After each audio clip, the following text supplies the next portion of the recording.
Assalamualaikum warahmatullahi wabarakatuh. Perkenalkan, saya Rizky Pauji dan rekan saya Rizky Alpiana Putra dari kelompok 2 akan membahas mind map Wall of Government yang telah kami buat sebagai tugas kelompok implementasi Wall of Government di era transformasi digital sesuai potensi lokal dengan penjelasan sebagai berikut. Wall of Government adalah sebuah pendekatan penyelenggaraan pemerintahan yang menyatukan upaya-upaya kolaboratif pemerintahan dari seluruh sektor dalam ruang lingkup koordinasi yang lebih luas, guna mencapai tujuan-tujuan pembangunan kebijakan, manajemen, program, dan pelayanan publik. Pendekatan Wall of Government di beberapa negara dipandang sebagai bagian dari respon terhadap ilusi paradigma New Public Management yang banyak menekankan aspek efisiensi dan cenderung mendorong ego sektoral dibandingkan perspektif integrasi sektor. Pada dasarnya, pendekatan Wall of Government mencoba menjawab pertanyaan klasik mengenai koordinasi yang sulit terjadi di antara sektor-sektor atau kelembagaan sebagai akibat dari adanya fragmentasi sektor maupun eskalasi regulasi di tingkat sektor, sehingga Wall of Government seringkali dipandang sebagai perspektif baru dalam menerapkan dan memahami koordinasi antar sektor. Manfaat dari Wall of Government sendiri yaitu, antara lain, yang pertama menciptakan pelayanan yang efektif dan efisien, yang mana pelayanan terfokus pada satu tempat wilayah. Yang kedua, hasil kolaborasi antar sektor memberikan kemudahan dalam berbagi informasi. Yang ketiga, menghilangkan ego sektoral, yaitu menyatukan tujuan demi terwujudnya pelayanan yang prima.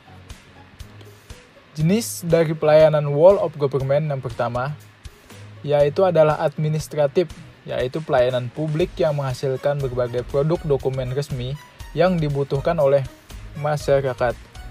Yang kedua, pelayanan jasa, yaitu pelayanan yang menghasilkan berbagai bentuk jasa yang dibutuhkan warga masyarakat seperti pendidikan, kesehatan, ketenaga kerjaan, perhubungan, dan lainnya.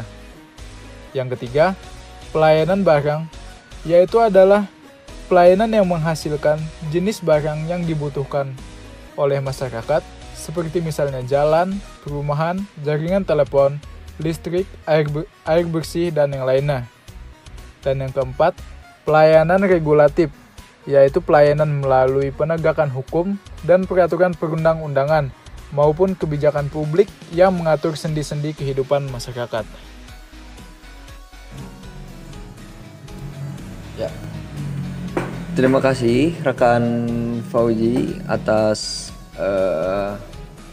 penjelasannya, pemaparan tentang Wall of Government. Kali ini saya Rizky Putra akan membahas masalah konsep daripada Wall of Government sendiri.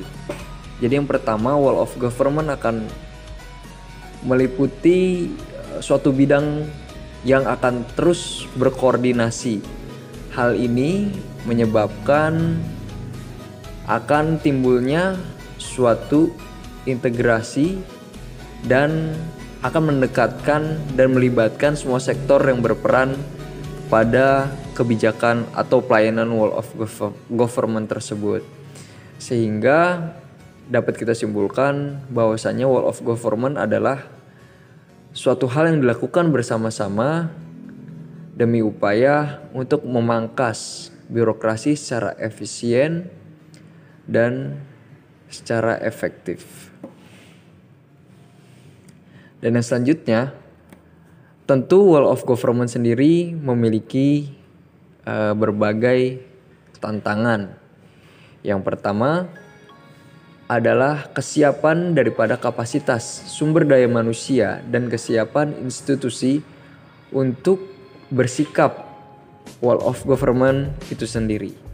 Sebagai salah satu contoh, kita tidak akan mungkin melaksanakan Wall of Government apabila sumber daya manusia belum siap baik secara mental, fisik, dan sebagainya. Kemudian apabila kita lihat dari institusi, Sebagai contoh, apabila institusi tersebut belum memiliki suatu jaringan yang kuat, maka wall of government tidak akan terjadi. Yang kedua, kita juga bisa melihat bagaimana nilai dan budaya organisasi yang ada sehingga wall of government tersebut bisa kita terapkan. Apabila nilai dan budaya organisasinya belum sesuai, maka wall of government ini akan sulit untuk dilakukan. Yang ketiga adalah faktor kepemimpinan. Bagaimana pimpinan mampu merespon segala sesuatu pelayanan sehingga dapat terciptanya pelayanan yang terintegrasi, pelayanan yang singkat, pelayanan yang efisien dan efektif. Nah, sekarang bagaimana penerapan wall of government pada paten di kecamatan? Nah, kita kerap kali mengetahui bahwa masyarakat mengeluh tentang pelayanan di kecamatan, baik mengeluh karena pelayanannya, waktunya yang kurang jelas, dan sebagainya. Nah, hal ini bisa dilakukan, dipecahkan solusinya dengan wall of government. Bagaimana wall of government bisa menciptakan pelayanan yang cepat, mudah, efektif, dan efisien dan jelas. Nah, tentu wall of government di kecamatan ini yang sudah berjalan dengan baik adalah di kota-kota besar. Kenapa saya berkata demikian? Karena di kota besar secara keilmuan sudah lebih maju, secara SDM sudah lebih siap, dan secara prasarana sudah lebih mendukung dibanding dengan yang berada di daerah, sehingga menyebabkan penerapan wall of government dapat berjalan dengan baik. Tentu solusinya bagi di daerah adalah melakukan duplikasi ataupun melakukan salah satu hal sehingga wall of government di daerah dapat dilaksanakan dengan baik. Itu mungkin yang dapat kami sampaikan, penerapan wall of government oleh Rizky Putra dan Rizky Fauzi. Terima kasih. Assalamualaikum warahmatullahi wabarakatuh.